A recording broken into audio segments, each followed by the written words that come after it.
In our earlier lecture, we saw how to describe the behavior of a conventional metal, okay, a normal metal which has a finite conductivity, okay, sigma. And this conductivity enters into your expressions, okay, as sigma, okay, and you have to incorporate this finite conductivity and write down the equation, and that when you do that, you will get your behavior of skin depth, okay, that your alternating AC fields can only penetrate up to a finite distance of length scale sigma, of length scale delta, which depends on the conductivity sigma as well as the frequency, and this is true only for DC magnetic fields, okay, for your conventional normal conductor. However, we know that once you go to superconductors, they have infinite conductivity. Why infinite? Because there are no collisions. Because collisions are absent in the system, the resistivity is very low, okay, because the electrons are not facing any collisions. The resistivity, as we had seen inside a superconductor, can be of the order of minus 25 ohm meter, okay. Therefore the conductivity, which is 1 by rho, could be very large, or it is actually much less than, okay, we don't know. This is just a limit, okay, the resistivity is even lower than that, so sigma actually tends to very large values, okay. And if sigma is very large, then the above expressions, which had actually incorporated this J is equal to sigma times E and then introduced into the Maxwell's equation to find out how the material will respond when an alternating field or when a DC field, whatever, is going to impinge upon it, then none of these equations, none of the above will work, because sigma is going to go to infinity. Okay, so then how do you write down the equations of how a material will behave when it experiences an electromagnetic field? Okay, and that is going to be the topic of today's set of videos or lecture.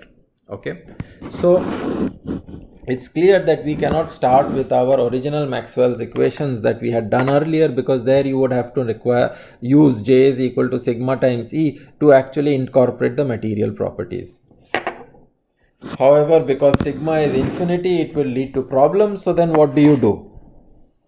Okay, here you have to recall your equation of motion in a solid, that you had equation of motion of an electron in a solid that you had done in your condensed matter physics course, namely the Drude's model, where the equation of motion for an electron was written out. Okay, and if you recall, in the Drude's model, let me first write down the equation. Here P is the average momentum of the electron.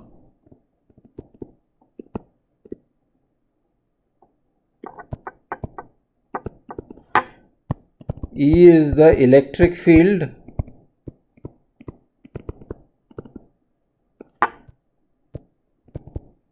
Experienced by the metal or experienced by the electron, which accelerates the electron. Okay, so this is the force. This is the external force. So the electron is going to experience an and under the influence of the electric field, it will experience some acceleration.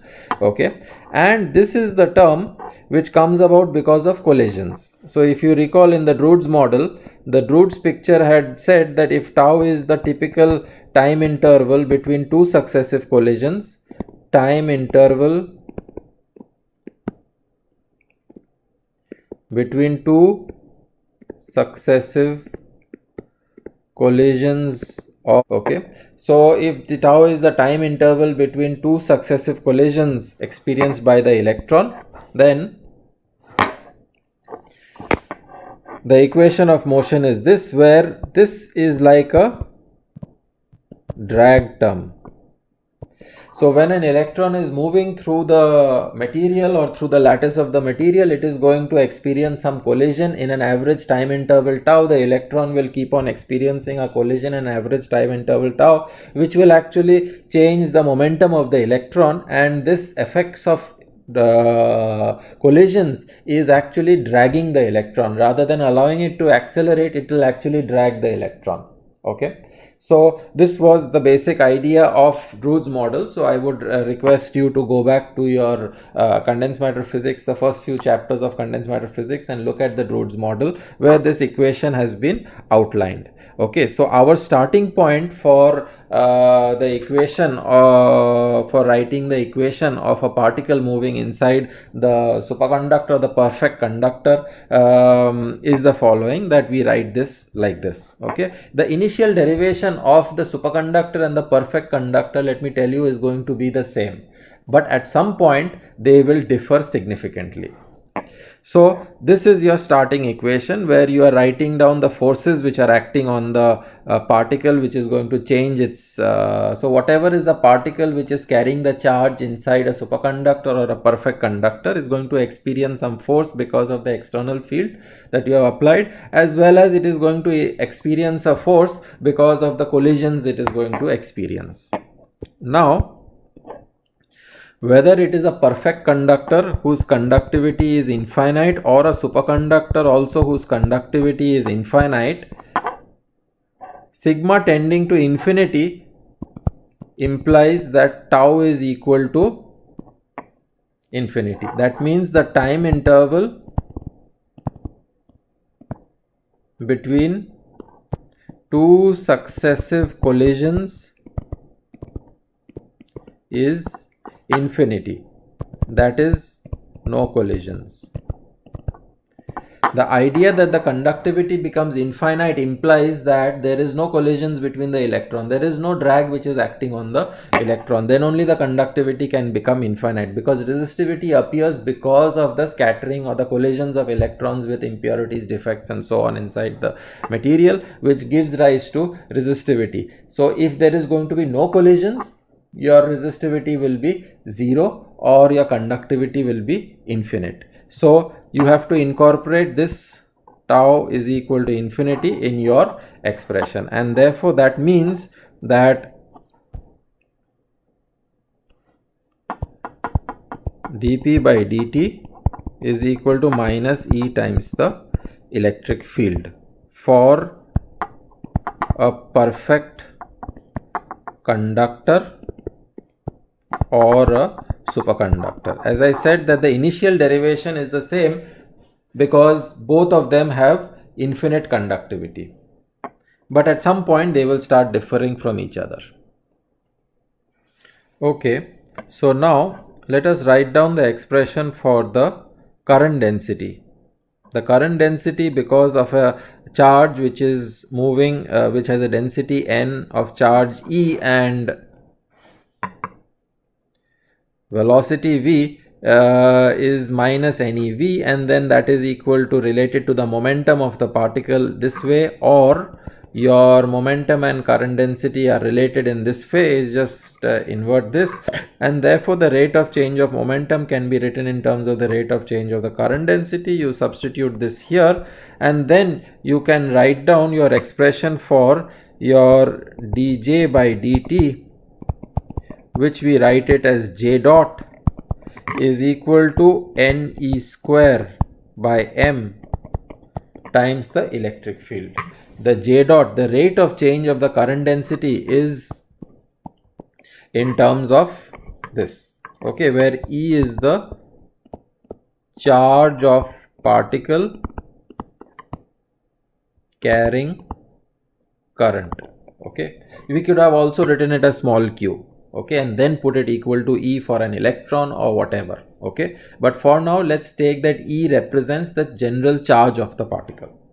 Okay, so now in this let us take the curl, so we can write curl of j dot is equal to ne square by m times curl of E, which is equal to minus ne square by m del B by del T, which is equal to minus NE square by M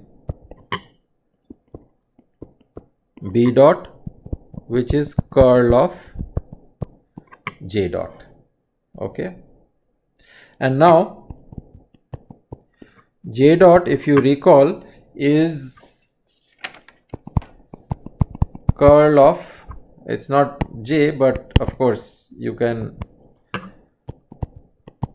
curl of B is equal to mu naught times J, which also implies that curl of B dot is equal to mu of J dot. Here the dot represents del B by del T or del J by del T, because these are expressions which are all written in terms of the rate of change of these quantities. So this expression is also equivalently valid, and so now if you put that here, for this, if you substitute this expression here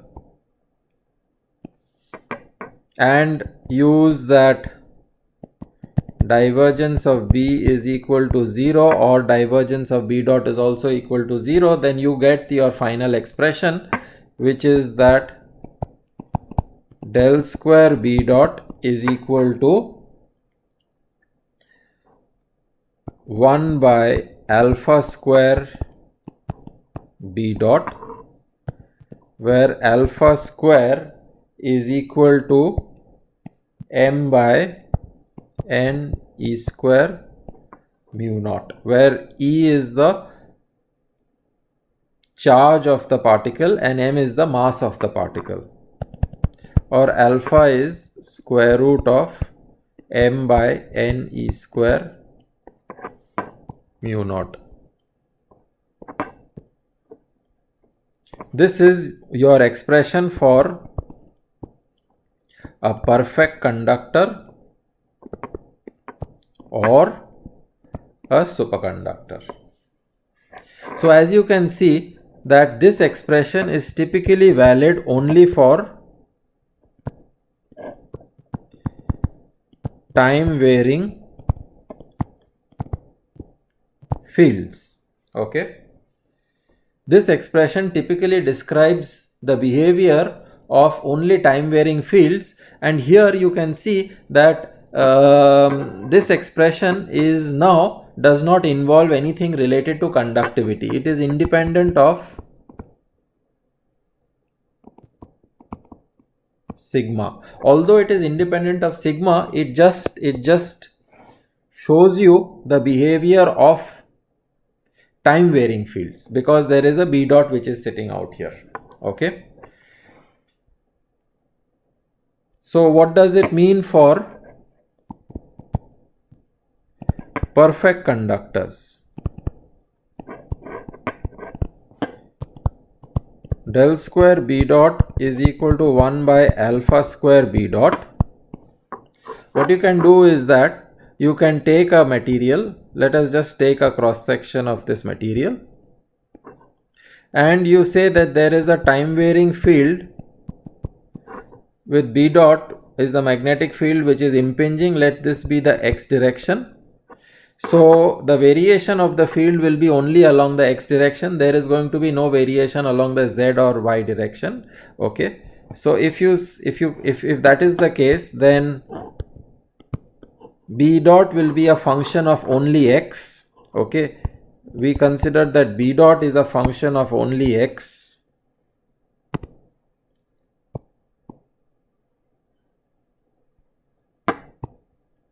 Your B dot is a function of only x, and then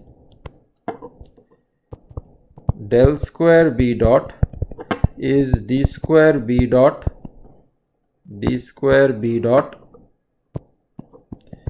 by dx square. So d square B dot by dx square is 1 by alpha square B dot. That means the time varying magnetic field has this. Okay. And if you consider that B has a form, the time dependence of the magnetic field is just the space dependent part e raised to I omega t, then b dot will be just I omega bx e raised to I omega t. Okay, and then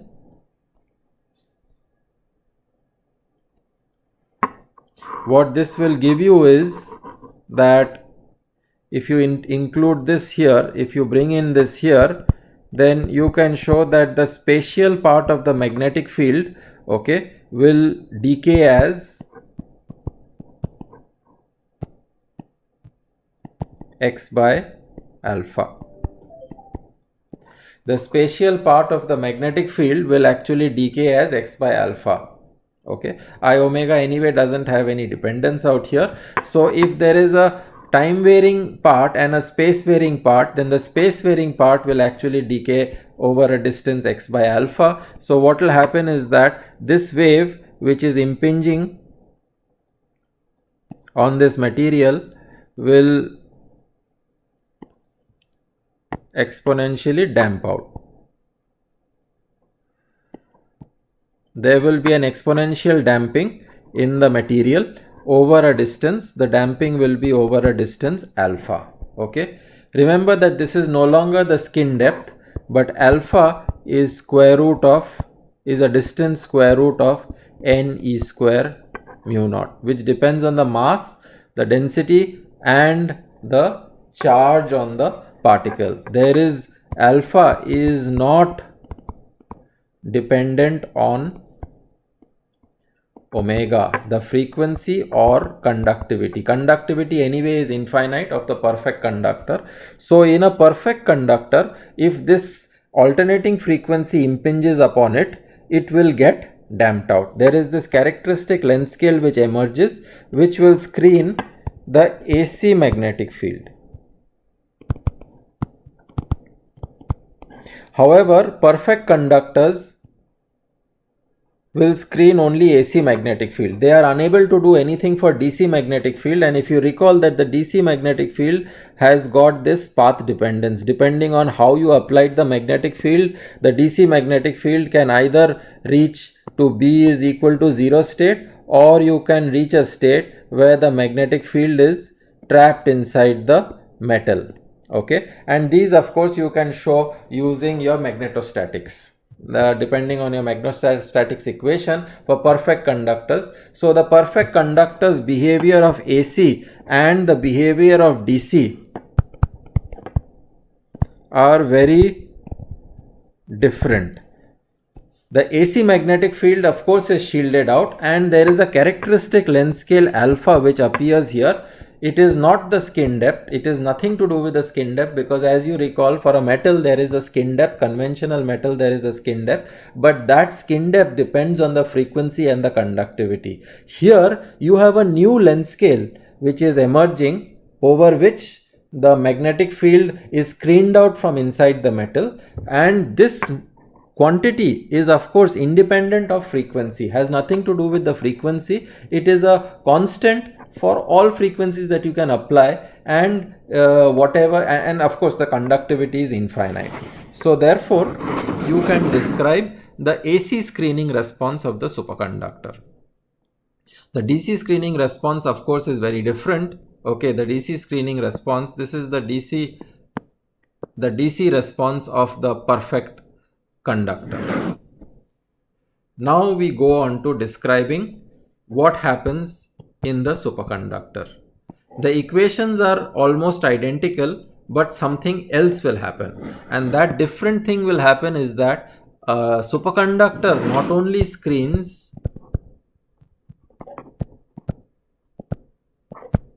AC, but it also screens, the superconductor not only screens AC, but it also screens, I'm sorry, this is continues to change the font.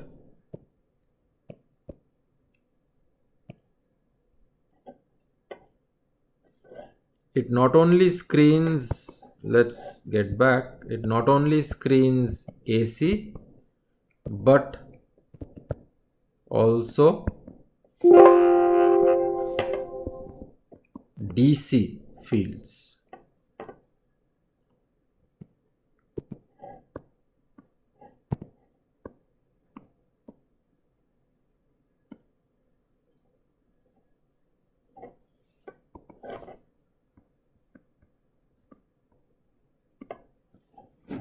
And this is the important difference between a perfect conductor and a superconductor. Whereas partially we have described what happens in a superconductor versus a perfect conductor, it is still not complete, because in the perfect conductor we have only explained through this equation what happens in a perfect conductor with infinite conductivity. How does an alternating AC magnetic field behave inside the material? It gets screened out with a screening length, which is this, okay, which is independent of the frequency. But of course it does not describe what happens to the DC magnetic field. There is a different set of equations which is used to describe the DC magnetic field, which is based on magnetostatics. How does one write down the equation for a superconductor which not only screens AC but it also screens DC? And this will be the topic of our next discussion, which deals with the London's equations.